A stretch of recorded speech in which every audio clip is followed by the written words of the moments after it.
Nevada's jobless rate dropped to 9.6% in February, down from 11.8% a year ago, and marking the biggest year-over-year decrease among states. A report from the Nevada Department of Employment, Training and Rehabilitation says about 132,000 Nevadans were out of work last month.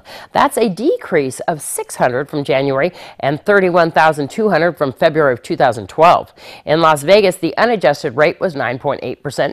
The employment rate in February was 10.1%. In the Reno-Sparks area and 10.7% in Carson City. The seasonally adjusted national rate is 7.7%.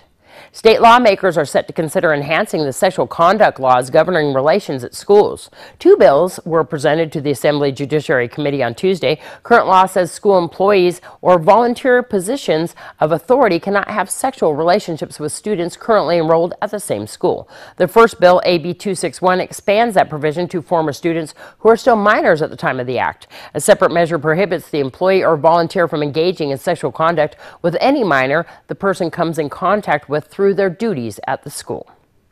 Nevada's minimum wage will remain unchanged for the upcoming fiscal year that begins July 1st. For workers who receive health benefits from employers, the hourly rate will remain at $7.25. The hourly rate for workers who do not receive health benefits stays at $8.25. Nevada voters in 2006 approved a constitutional amendment requiring that the state's minimum wage be recalculated annually. Rates are adjusted by comparing increases in the federal rate over $5.15 per hour or the cumulative increase in the cost of living, whichever is greater. While the cost of living adjustment for this year increased over last year, it's still less than the increase in the federal minimum wage that took effect in 2009.